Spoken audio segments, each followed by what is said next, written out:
explicar, lo vamos a intentar compartir por si alguien más tiene experiencia sobre la pregunta, sobre lo que sea, que lo comparta. ¿El formato Open Space os suena a todos?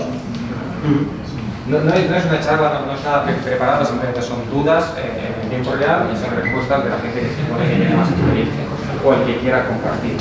Cualquier pregunta vale, cualquier respuesta vale. Aquí se trata de compartir experiencia y si podemos resolver un problema real, mejor que mejor. ¿Vale? ¿Alguien quiere hablar? Yo, por ejemplo, eso. Me ha quedado muy poco claro mucho lo que es el código puro, el código impuro, o cómo se diferencia, porque hay partes que interactúan entre, yo qué sé, una funcionalidad, un controlador o otra cosa, y no llego a entender cómo lo separáis.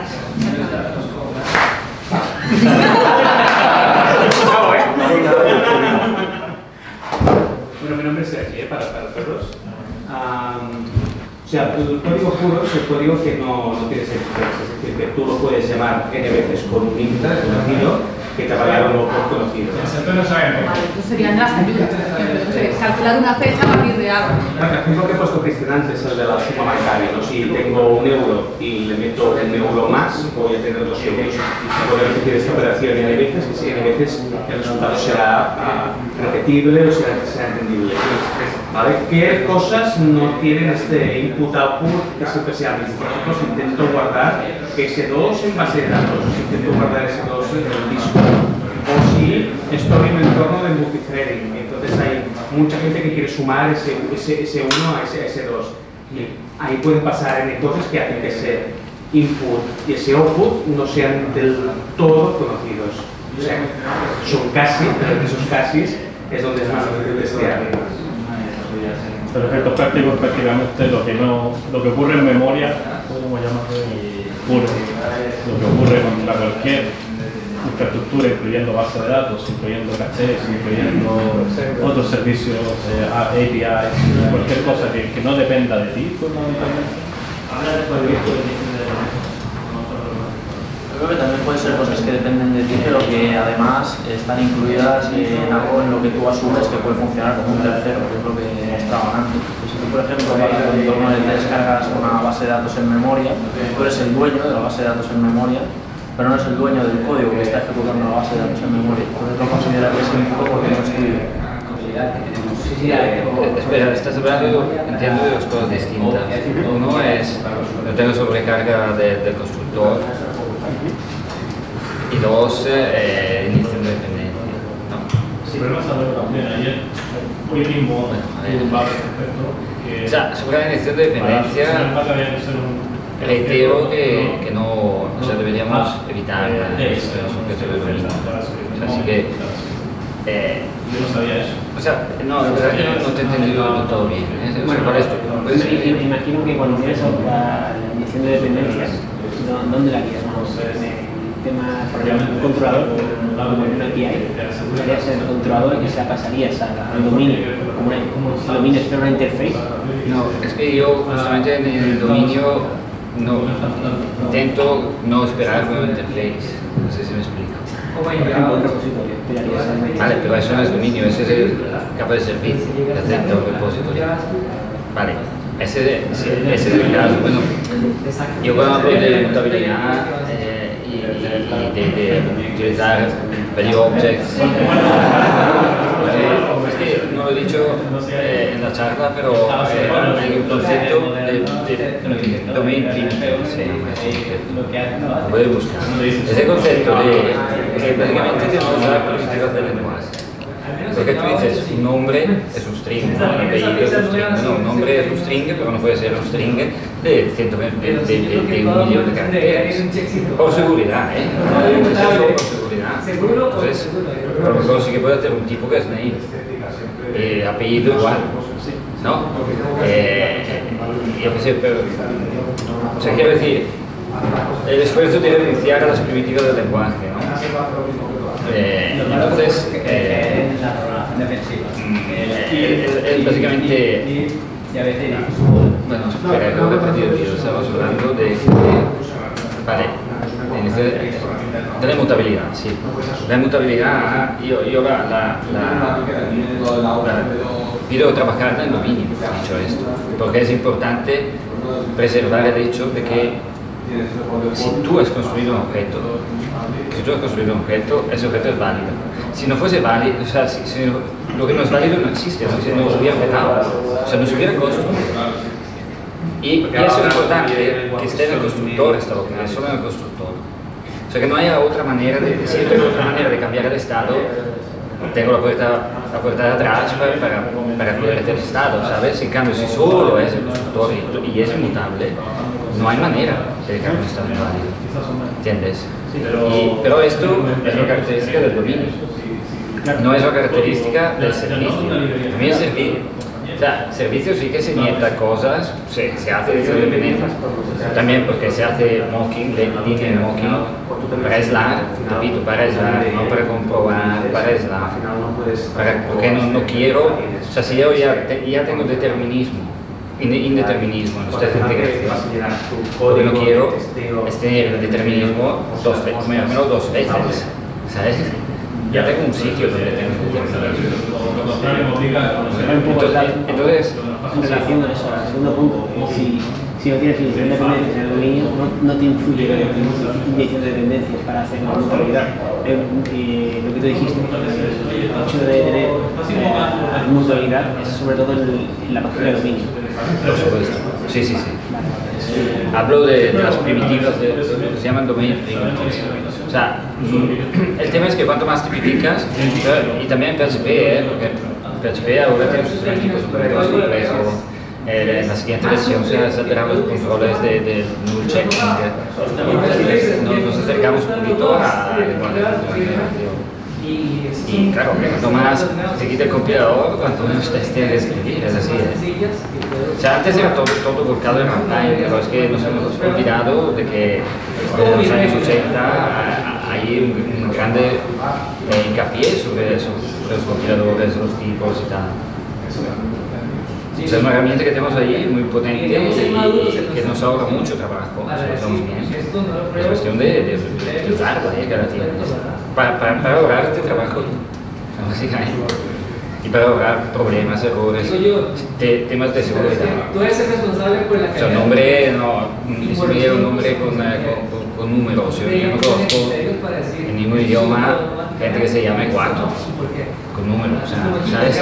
Desde todo esto, o sea, son temas también de seguridad y de que el sistema sea correcto, ¿no? Si lo tipifico, lo controlo el constructor y esfuerzo la mutabilidad, todo esto no hace falta que me rompa la cabeza. O sea, el hecho de que ahí me espere un tipo name ya me asegura que es válido. Si tuviera un tipo string, no.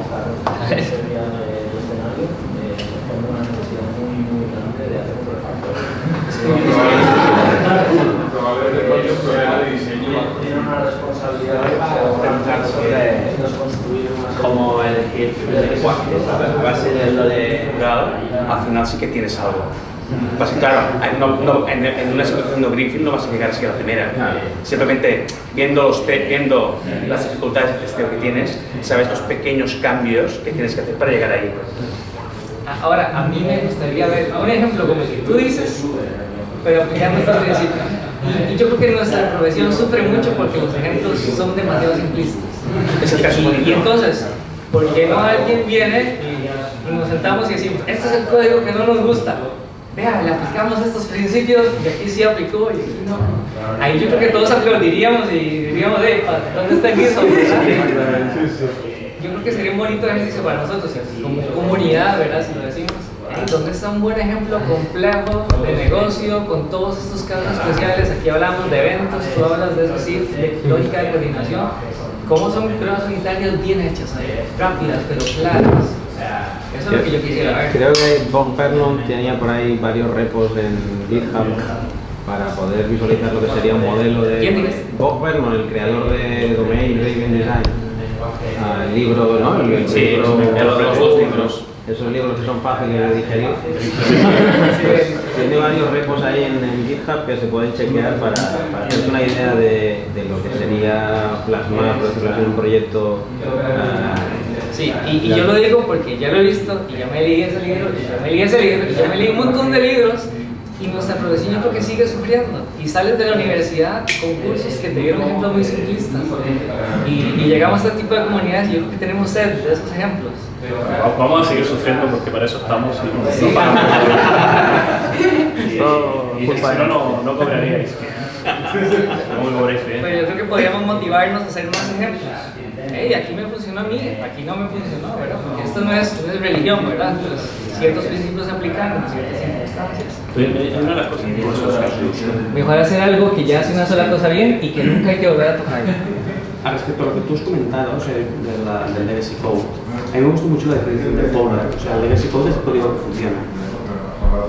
Es código funcional, o sea, todos estamos en proyectos que hay código que, pues, pero ese código está funcionando. O sea, el problema del legacy code no es que funcione o no funcione, está claro que funciona, porque si no, no estaría ahí. El problema del legacy code es cuando te toca entrar ahí.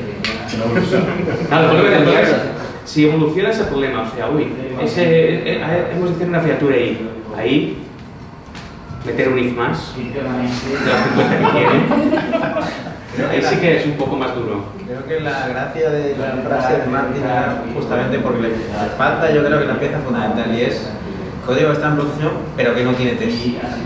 Que no tienes la certeza de que tocando ahí algo no estás rompiendo la funcionalidad. Tú citaste a FedEx, primero a Fowler, ok. Porque FedEx es el que dice más bien que el legacy code es el código que no tiene unit tests. Que es la otra definición. Exacto.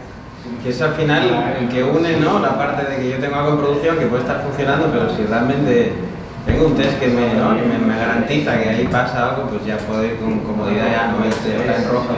Lo que pasa es que vas a lo bruto, que es diferente. Porque sabes que si lo rompes te vas a enterar. Para mí un código legacy puede ser un código perfectamente precioso y hermoso y que está súper bien montado. No tiene test, por culo, funciona bien. ¿Vale? Pero bueno, la gracia es que tienes tu red de seguridad de, bueno, voy a meterme aquí porque ya se pone la roja si pasa algo y entonces ya me enteras. Es que yo normalmente, esto yo soy yo quiero dormir. ¿Sabes lo que quiero decir? Yo quiero hacer un cómic a las 6 de la tarde y poder mirar a dormir tranquilo. ¿Quieres irme de vacaciones? No que me llamen y digan, oye, que mira que hiciste, que subiste a producción y no, ese modelo no me motiva. Entonces la red de seguridad me dice, no de tu teléfono. No, que no sea de verdad. No, lo que pasa es que, y eso es una cosa que es un tema de modelo, ¿cómo se llama? Este chico que ha hablado. Cristian hablaba de aplicar mecanismos que no estamos muy habituados a utilizar. Le hace TDD, le hace BDD, le hace... ¿Qué facilita utilizar esas mecánicas? Facilita que hagas un código, hagas otro, tengas una confianza determinada ya, ¿sí? Tengas esa habilidad de que el día de mañana, si viene tu yo futuro y esto no entiendo nada, es un código que yo mismo hice y no recuerdo cómo es. Tienes algo ahí que se dice, haces un run y está en verde. Bien, gracias Dios por haberme construido eso ahí. Si no lo haces de esa manera, empiezas a tener esos problemas de ¿tengo test en producción? No. ¿Tengo algo que me asegure que no? Hay mamacita que me cogen confesado que esto si vaya tienes, como yo creo. Si no tienes test, ¿cómo puedes decir que ese código funciona? Porque está en producción. Vale, pero ¿por qué funciona? Porque no está generando dinero. No se da el teléfono. En el momento que ¿Cómo determinamos que un código que está en producción es el correcto? Atrévete a quitarlo. No lo toques. El cliente te lo va a decir tú tranquilo. En el momento que toques algo, Bueno, a ver, ojo con el cliente. El criterio es ese. Sí, pero el criterio es que hay una tercera persona, ya sea el cliente, ya sea tu jefe, que dice, hostia, esto no va. Y es cuando te llama a las 5 de la noche. Ojo con los clientes. A mí me pasaba que trabajaba en seguros. Teníamos una aplicación que era para manejar seguros de travel, ¿no? Agentes de seguros que trabajaban con eso. Cuando fuimos alguna vez, se nos ocurrió esa brillante idea de hablar con el usuario, ¿no? o de obtener feedback.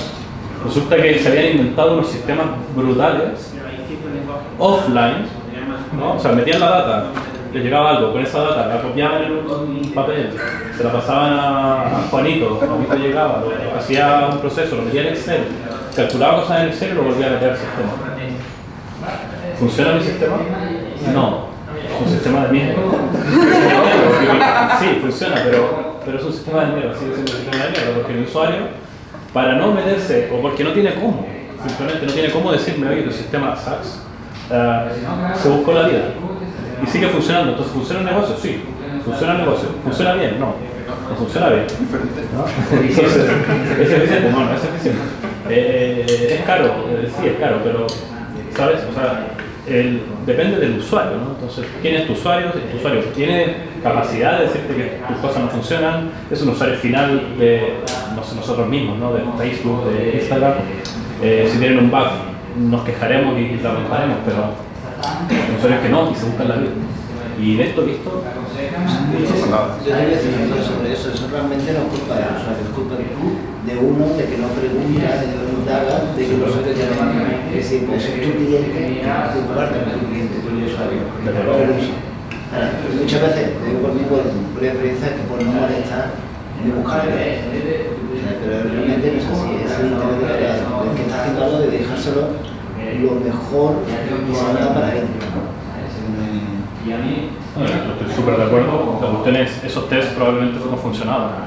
Ahora resulta que había cosas que nunca llegamos a saberlo porque nunca llegamos a tener feedback. Un bug es un test que no hemos escrito, es una especificación que no conocíamos. Que todo esté cubierto por test no garantiza nada. Puedes tener un diseño de mierda. Garantiza que funcione como tú esperas que funcione. Como esos tests, ¿vale? O sea, dices, testeo la clase ser humano puede andar. La clase ser humano puede hacer push-ups, la clase ser humano puede leer, pues tener tres piezas diferentes que no estén conectadas y que cumplan esos tests. Pero no te falta el test de todo tiene que conectar de alguna forma. Pues ya está. O sea, tienes todos los tests, pero no tienes por qué tener un buen sistema de diseño. Es que los tests lo único que nos dicen del sistema es justamente lo que sabemos del sistema. Hemos escrito lo que sabemos del sistema, en vez de escribirlo en una documentación, lo hemos escrito en test. Y sabemos que el sistema va a hacer esto y hace esto otro. Lo que no sabemos, evidentemente, no lo hemos escrito y lo que no sabemos es normalmente dónde está el bug. Entonces, también es interesante porque todos estáis aquí comentando, justamente estáis hablando del test como herramienta de calidad, cuando aquí justamente estamos enfocando la charla como herramienta de feedback, o sea, como herramienta de feedback al desarrollo, no tanto como una herramienta para prevenirnos del bug en producción, que justamente creo que así tú lo has comentado, el test funcional es mejor para esto, porque es justamente el test que prueba todas las capas de golpe. Justamente estamos haciendo los tests separando las capitas, justamente para tener el feedback más rápido cuando estamos programando las capitas. A mí me gusta explicarlo matemáticamente, porque cualquier feature, cualquier botón que tú das clic en una aplicación, eso levanta un árbol de algoritmos o objetos. A mí me gusta pensar en algoritmos o procedimientos. Y si tú sumas los branches y multiplicas las permutaciones, tú dices, bueno, necesito hacer 1000 pruebas funcionales para alcanzar todos los árboles, ¿verdad? Pero simultáneamente vas probando ciertas cosas de esas ramificaciones, entonces llegas a requerir muchas menos funcionales. Entonces, una es reducir la cantidad de pruebas, porque nos hace costo efectivos cuando estamos desarrollando. Pero también el decir, digamos, de que está siendo muy ingenierico en tu sistema. Y entonces en el desarrollo, ese orden yo creo que nos evita incluir en defecto. Eso me ayuda a mí, digamos, a ver el valor. No evita que el sistema haga cosas que yo no pienso, ¿verdad? Como decías, estamos verificando después automáticamente que siga haciendo lo que yo creo que hace. Y yo creo que no es perfecto, pero es lo mejor que tenemos. Pero requiere mucha disciplina también. Yo creo que no hemos llegado al nivel de madurez de que nuestros equipos tengan esa disciplina. Es algo que yo veo mucho y yo lo vivo y siempre ando en busca de una empresa que promueva esa disciplina. Sí, entonces ahí, tarjetas, bienvenidas. Yo te puedo decir, nosotros donde trabajamos, yo trabajo en Coduras, es un poco, creo, una empresa que trabaja similar, más o menos con la Happy Hub, básicamente es una consultora, ¿sí? Y intentamos hacer las cosas de una manera diferente. Si quieres lo hablamos. Pero volviendo al tema del diseño, porque a mí me interesaba aprender de lo que tenéis como experiencia vosotros. O sea, antes hablábamos del diseño de clases, de los boundaries, etcétera. Y me gustaría saber cuántos de vosotros trabajáis realmente con objetos de dominio que tengan lógica dentro, lógica pura, lógica que tengas complejidad allí dentro. Porque yo no me he encontrado muchos casos que tengan. Entonces, mi modelo en el que Eric siempre habla de una lógica súper compleja y tal, no la he percibido en ningún caso. que he tenido la casualidad que no me han pasado nunca. Y siempre he acabado con anemic, ¿no? Con anemic models, de clases que no hacen mucha cosa. Esta operación se hace porque cuando queremos probar nuestra clase, interactúa con otras clases, que son las clases dependientes. Queremos probar esta y no esta. Entonces, para evitar contaminación de esta clase real, la aislamos utilizando un test double. La diferencia entre ellas es que mock lo que hace es definimos al principio del test unas expectaciones de lo que esperamos que pase en la interacción con las clases. Mock se guarda las interacciones que ha habido. Si ha habido interacciones no deseadas respecto a la expectación, lanza una excepción y rompe el test. O sea, mock es la única de los test doubles que rompe el test sin que hagamos nada, lanza una excepción. O sea, si por ejemplo decimos el componente usuario va a llamar a aplicación.lanzar, ¿no? Y llama aplicación.cerrar. Pues aplicación.cerrar hará que el test lance una excepción y se acabe el test. ¿Vale? Entonces, cuando se acabamos de ejecutar nuestra suite, nuestro sistema de test, hemos llamado a un método de calificar el mock. Y si la expectación que hemos puesto aquí se cumple con lo grabado aquí, el test va a dar en verde, si no, volverá a lanzar otra excepción. Esta es un test double, que lo que hacemos es al revés. Lo que hacemos es que cuando se llama a un método de aquí, el que hemos especificado, por ejemplo, aplicación.start, va a devolver lo que nosotros queramos, porque eso va a devolver OK. Y nuestro test va a ser, cuando llamo a aplicación.start, me va a devolver un OK y yo no voy a reventar, o voy a hacer algo con este OK, pues sí, pues si me devuelvo un OK y hago algo con este OK, pues test en verde. Me devuelvo con este OK y no hace lo que yo quería que hiciera el OK, pues test en rojo. O sea, cuando probamos con mock, lo que estamos probando es la mensajería de nuestra suite con el mock. Cuando estamos en estado, lo que probamos es cómo reacciona nuestro sistema de test cuando lo vamos inyectando mensajerías del componente dependiente. La SPY es un tipo de test double que hace las dos cosas.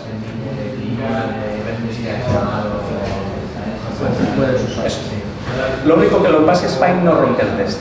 SPY lo que hace es que se guarda todas las interacciones que ha tenido el sistema dependiente y cuando llega a la fase de verificación del test, le puede hacer la SPY las preguntas que quiera. ¿Te han llamado 3 veces? SPY sí, me han llamado 3 veces. ¿Con esos parámetros? Sí, con esos parámetros. O sea, puedo preguntar, dado que se ha grabado todas las interacciones, yo puedo preguntar todo. No sabía ni que existiera este mock es el que además, si yo no he definido la expectación, por ejemplo, si yo he dicho aplicación.start y llamo aplicación.stop, yo no lo defino en ningún sitio que va a haber una aplicación.stop, pues eso va a reventar el test. Y lo que comentamos es que el uso de string mocks lo que hace es que nos hace muy difícil la utilización de test. Porque claro, dado que cada test lo que está probando es un caso de uso, cuando el usuario haga esto va a hacer application.start. Entonces hay una application.stop que se va a hacer en el test de abajo, pero me está afectando el test primero, con lo cual tengo que decir, oye, si te llama application.stop no pasa nada, tengo que especificarlo para poder testearlo en el segundo caso. Claro, y es una sobrecomplicación y cada test se va haciendo más largo, porque al final tengo que definirlo ultra todo para poder al final probar mis pequeños casos de uso. Igual la prueba se convierte en una paráfrasis del código que estás probando. Y si cambias algo aquí, tienes que ir a cambiar la prueba también, porque son como un espejo. Entonces es parte del que los pruebas son difíciles de mantener. El problema es que cuando cambias la arquitectura del código de implementación, cambia completamente el test y tienes que reescribir todos los modos. Sí, son los contratos, los que no te tocan el test. Si tú quieres verificar una lógica que interactúa con otros componentes, ahí es donde vas a utilizar un mock o donde vas a introducir un stub. Entonces cambia el contrato con el stub, el compilador te va a avisar casi siempre. Es decir, ¿por qué? Porque espero los argumentos para los cuales tú lo has programado. Programado con el stub, acepta argumento A y B. Has cambiado el código fuente y ahora acepta también argumento C. El test no compila, antes de que lo puedas ejecutar te está avisando de que necesitas un argumento C. Pero la lógica inicial de ese mismo método sigue siendo la misma.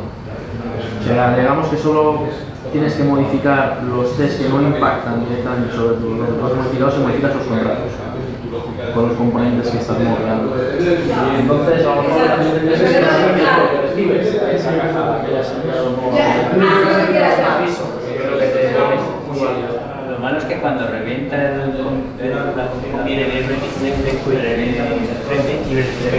mete la otra después de la aplicación, pero claro, si está la casa en el mundo... Yo quiero cambiar uno de los módulos de dentro de mi servicio, pero es totalmente diferente. Creo dos, los dejo juntos porque en realidad comparten un 30% del código, lo duplico, lo separo. Aquí te metes en otro fregado, que es el tema del A/B testing. Hay gente que te dice, oye, yo voy a crear un servicio, pero voy a crear otra versión del servicio, voy a crear esta otra versión para probarlo con N gente y tal igual. Cuando eres capaz de hacer eso, porque tienes continuous deployment y continuous integration, etc., feature toggling, por una parte, te permite hacer esas cosas, y luego el mismo concepto de inmutabilidad que aplicamos los objetos lo podemos aplicar también a los microservicios si son micro, suficientemente micro. Con lo cual tú dices, bueno, que no es una instancia del micro, que es la versión 2 de este microservicio que venía del anterior, y por lo tanto la anterior, que ya tenía un contrato, no la muto, lo que sigue estando ahí, lo que creo es una nueva versión. Y luego ya empiezo a jugar con el routing. Si soy capaz, claro, el problema de eso es que tienes que ser capaz antes, por infraestructura, por prácticas de DevOps que puedas tener, de poder hacer. Si sigues la definición clásica del microservicio de lo puedo reescribir en 2 semanas, pues sí, a lo mejor te merece la pena hacer uno nuevo y ya está. Yo simplemente puntualizo que cuando yo hablo de microservicios, precisamente no estoy del todo conforme con esa definición. Es decir, hablo de microservicios en el sentido de un driven design. O sea, no me gusta la idea de lo reescribo todo el rato, ¿sabes? O sea, no veo un mal gasto, o sea, no por eso que hago microservicio por una razón de deployment, una razón de independencia, una serie de razones, pero la reescritura no entra a mí. Que luego es cierto que puedo reescribir un microservicio, cambiar de tecnología, tener 2 versiones, pero no es mi principal y primera motivación para entrar en la arquitectura microservicio. Pero sí que la motivación es la capacidad de evolucionarlo. Si no puedes evolucionar, o sea, si tienes algo que no vas a evolucionar o que no quieres evolucionar o que no sabes cómo evolucionar, pues probablemente no necesites tener microservicios. Y ya ni siquiera con descontos, ya puestos, ¿no? Si no lo vas a evolucionar. Lo contrario, son conceptos distintos. Que no vaya a evolucionar no significa que no tenga por qué tener su propio dominio concreto. Hay cosas que no. No, tú puedes tener dominio, puedes tener orientación a dominio. La cuestión es si vas a hacer bounded context, vas a hacer microservicios como tácticas sobre el bounded context, y si vas realmente a establecer esos límites en algo que no tiene que cambiar, porque no vas a cambiar. Ahora, lo normal es que todo cambie. Es muy raro que no. Es que para mí más sería una cuestión de necesidad de interacción. Si todas las interacciones están siempre en los mismos elementos relacionados, vale, no tiene sentido separarlos en los mismos servicios. Pero aparte de por eso, que sean más estables o menos estables, tampoco lo veo. Exactamente cuánto cambia. Porque si tienes una pequeña parte de tu microservicio que cambia constantemente, quizás te merece la pena hacerla deployable. Porque normalmente es difícil que dependa tanto de algo que sea totalmente estable. Es un poco... Bueno, depende. Si tienes una lógica de negocio específica que sabes que es la que cambia y tú en su día lo pusiste todo junto. Sí, vale, es un poco esquizofrénico eso. Yo soy totalmente mutable todos los días, cambio, pero dependo totalmente de algo que es totalmente estable. No, claramente está claro que seguro que no puede ser. Seguramente que hay un enfoque de tratar de construir los necesarios para acceder cosas pequeñas de tu que no tengan nada que ver con las demás, de manera que tú tengas un enfoque muy claro de cuál es tu arquitectura en todo momento, y al introducir una pequeña modificación en un punto, verás que tus tests fallan en ese punto y solo en los allegados, debido a que a lo mejor un conjunto no acaba de encajar con como estaba inicialmente, de manera que tú puedes, digamos, reencaminar los tests y decir, vale, he añadido estas nuevas entradas o estos nuevos cambios, los acomodo a mi test y mi arquitectura sigue siendo excelente. Ya es más filosófico, es lo que yo tengo una pregunta, ¿qué es el service layer? El service layer es la... Y es para diferentes personas significa diferentes. Es que es la capa de Fasana que tienen dominios, donde están los casos de uso. Por ejemplo, sería el service layer, sería el objeto, sería el servicio de dominio, por ejemplo. User service tendría un método que es crear usuario. ¿Cuál es la implementación de crear usuario? user es igual a new user, repository user.saveuser. Vale, eso sería la service layer. Service layer es la fasana, o sea, que describe los casos de uso de ese servicio. Vale, sería el negocio. Es donde está la lógica de negocio. Vale, o es otra manera de definir ese sinónimo. Lo que pasa es que, claro, tendemos a no utilizar lógica de negocio porque justamente estamos intentando que no tenga lógica o que tenga la misma. ¿Sabes? Para evitar la tentación de colocar el tema de control, si puedes sacar un dinero del depósito, meterlo en el servicio y meterlo dentro del depósito, ¿sabes?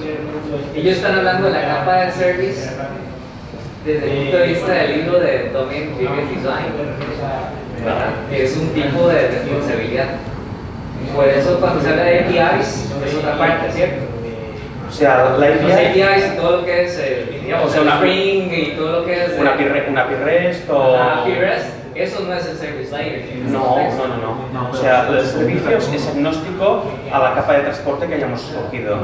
O sea, podemos tener una capa de transporte HTTP, podemos tener una capa de transporte que sea un consumidor de una cola, podemos tener, pues, N1000. Por eso te digo que el service layer depende del contexto donde llegues. Entonces, si tú estás en tu mente hablando de DDD, aquí yo te entiendo eso, pero estamos hablando de Spring, ¿verdad? Y servicio REST, también eso le llaman capa de servicio. Entonces tengo que cambiar mi cassette, ¿verdad?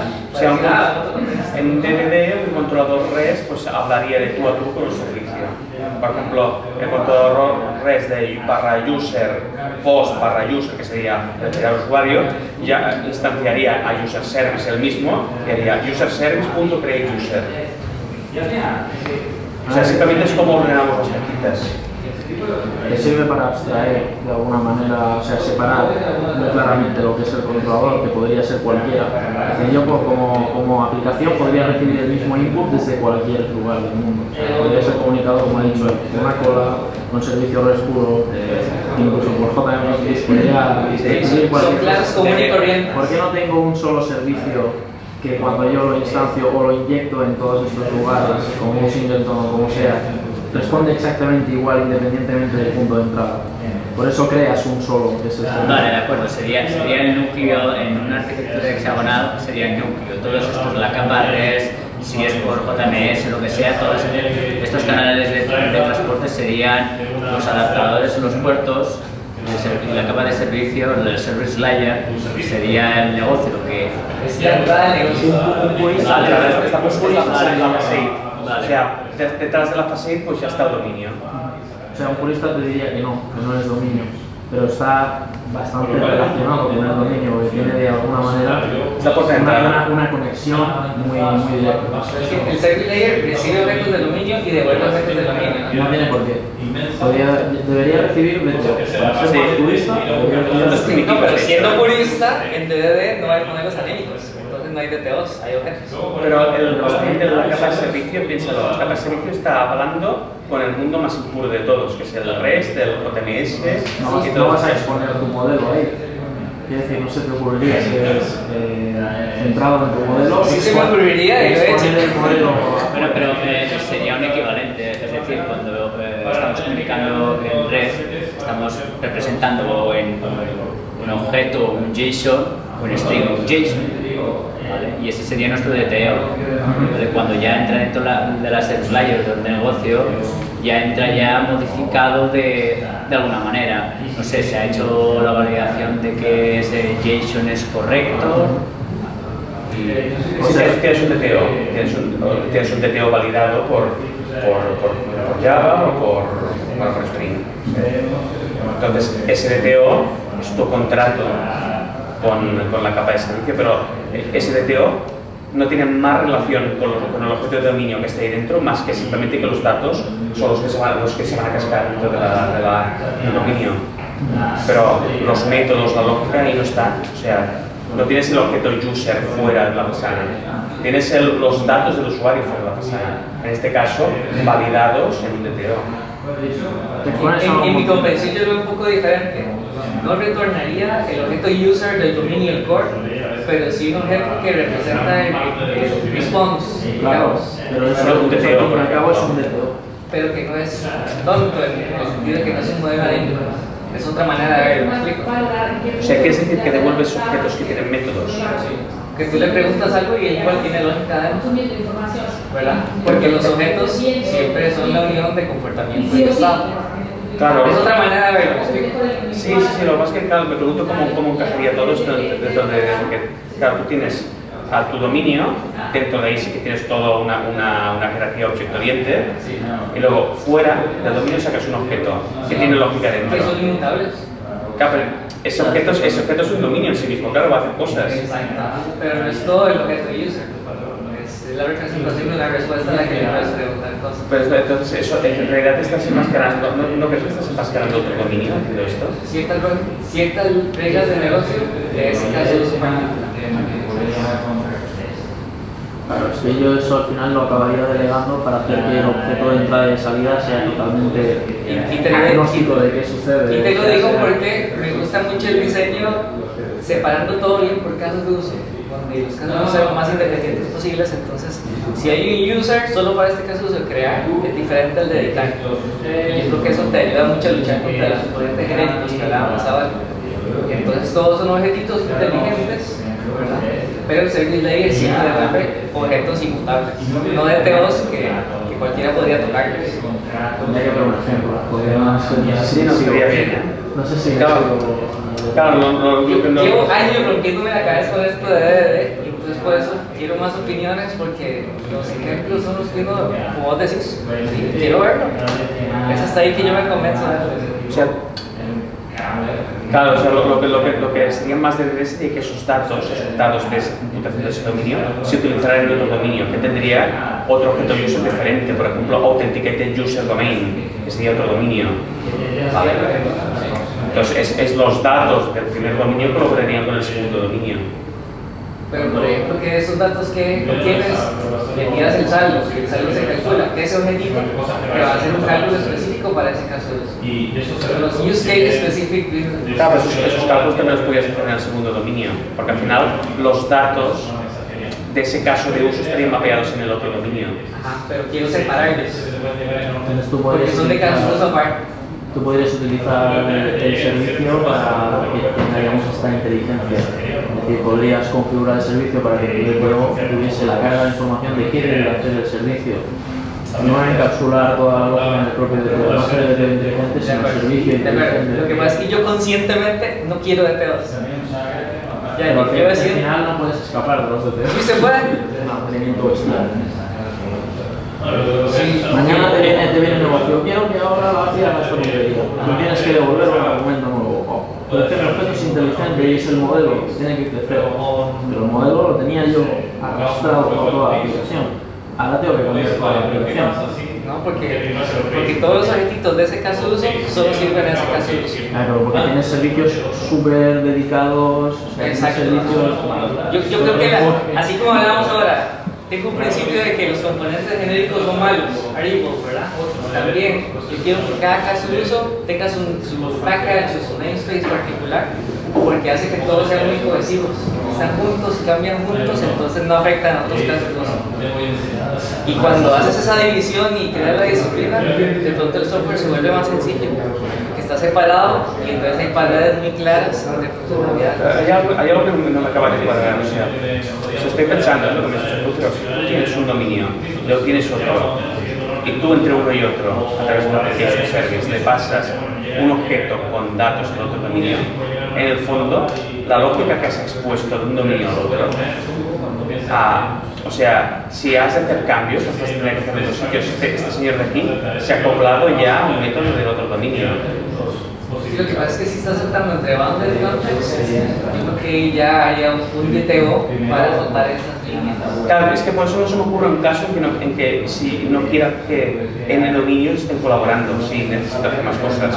No, yo me refiero a algo, digamos, de que el service retorne algo y después eso va a ser transformado en un DTO que ahora sí sale por el REST o sale hacia la base de datos, o sea, sale hacia otro dominio que tú dices. En este caso sí, los modelos análicos yo creo que eso no sucede. Pero es que si hablamos de un mundo orientado a objetos, a mí me gusta que de verdad sea orientado a objetos. Entonces, al menos en ese mundo chiquitito. como ejercicio mental yo creo que es muy interesante. Sí, no me había planteado, en vez de utilizar un DTO genérico y un servicio de inteligente, distribuirlo en tener miles de servicios distintos. En cada servicio como un caso de uso aparte. De input que se está utilizando. Bueno, es otra posibilidad. Yo sé que es diferente. Al final te sale en un test. Hombre, el objetivo es picar lo menos posible, reutilizar código. No, pero si tú eres el objetivo no es reutilizar código, porque la reutilización produce componentes genéricos muchas veces que son Jagged, ¿verdad? Y que produce defectos colaterales. Yo lo que digo es de que la separación es buena. Si separas componentes que hacen una sola cosa, si separas casos de uso, yo creo que más bien tienes el impacto de los cambios muy bien identificado, entonces produce menos defectos. Sí, es posible que piques más código. Sí. Y el problema en software no es crear más código, el problema es que cuando tocamos código generamos defectos. Cuanto más código hay, más probable que haya un bug. No, es más controlable. Si quieres hacer un cambio lo que sea, ya sabes dónde tienes que ir. No, si tocas algo, no sabes lo que vas a romper. Vale, ya. Otra funcionalidad. Y imagina que ustedes son 3 nadadores y se tiran en una piscina. Y si yo les pongo un swim lane aquí, no van a chocar. Tienen una guía, una división, la separación es buena. Entonces en software, si somos 3 casos de uso que tienen un namespace o paquete, ¿verdad? Según el lenguaje donde estén, no sé, bien definido, no vas a pasarte porque hay una regla que dice que no. Entonces si hay un defecto aquí, no va a propagarse a los demás. Y si hay un cambio aquí, es menos probable de que afectes a los demás. Entonces hay que hacer menos pruebas. No te encuentras duplicando mucho código y teniendo que implementar en varios sitios. Cuando te encuentras, por ejemplo, una regla de negocio que está compartida, entonces la extraes a un objeto que solo hace una cosa y que es utilizado por los dos. Prácticamente te estás diciendo. Pero eso es reutilización. Cada caso de esclavo es reutilización verdadera. Cada caso de uso es una aplicación diferente, podrías tenerlo separado en ese sentido. Cuando tú tienes una aplicación, por muy pequeña que sea, con diferentes casos de uso, es porque comparten algo, tienen consenso que comparten algo. Entonces ahí sí que vas a tener. Sí. Y te lo digo, me ha funcionado fantástico separar las cosas. Y a mis estudiantes yo les digo eso: separación en software es buena. Y es una regla que aplícala en su vida a día. Y cuando te encuentras que hay algo que se va a duplicar, ahí es donde lo utilizas, pero no empieces a utilizar desde antes creando componentes genéricos, porque eso te va a dar dolores de cabeza y te va a llevar a que en la noche te llamen porque hay un defecto. Para pensar, es algo que es un debate donde pones el límite entre lo que es una diferencia de matiz o una diferencia tan crítica que te exigiría cambiar totalmente el flujo, y entonces es una separación muy clara, es lo que dice. Para él no hay matices. Para él todo es una gran diferencia, excepto cuando se encuentra exceso de código duplicado. Puedes verlo. Y te pueden decir que es extremista o no sé, tiene cosas me han dicho. Pero yo les digo, yo trabajé en el Sistema de Pagos Nacional de Costa Rica. Es un sistema que trabajamos 15 años manteniéndolo, y es un sistema súper bueno, eficiente. Y de ahí empezamos a ver qué cosas producían defectos. Y los tipos producen defectos, reutilización de componentes genéricos producen defectos, y eso es lo que nos llamaban a las 6 de la tarde de un viernes. Mira, es que hicieron una liberación, ¿verdad? Agregaron un tipo aquí, sí, se quebró el otro tipo, y eso es lo que nos mantenía. Y después empezamos a separar componentes, a separar casos de uso, y entonces los deployments fueron mucho más enfocados. Tú liberabas y tenías total seguridad de que él no se había afectado. Duplicaste algo, y puede ser que sí, pero no hubo defectos. Y duplicaste algo, si te diste cuenta después que, bueno, lo extraemos usando una librería aparte. Pero lo importante es que no haya ningún if tratando de ser genérico. Y la separación da una paz que no se imagina. Y yo sé que es algo diferente que tal vez no hemos hablado en otras ocasiones, ¿verdad? Pero yo creo que aporta mucho a toda esta conversación también, porque las unit tests entonces se hacen mucho más ubicados, mucho más sencillos, porque las clases son más pequeñas también. ¿Quiere considerarlo? Sí, de ahí hablamos. Al final el if lo haces antes o lo haces después. Es decir, lo haces en la puerta de entrada, es decir, tú tienes, por ejemplo, una API que tiene que admitir toda esta tipología de objetos tuyos, que son muy distintos entre ellos, simplemente porque cada uno tiene un use case distinto y acaban, digamos, entrando en un punto de tratamiento. Por ejemplo, tipos de inversiones. Entonces ahí... Vamos a extraernos de... Perdón. Bueno, podéis seguir en el pica pica, pero tenemos que ir vaciando el espacio y limpiando, etc. Muchas gracias a todos por venir. Que queda cerveza todavía, acabaros la. Gracias. Sí, por favor.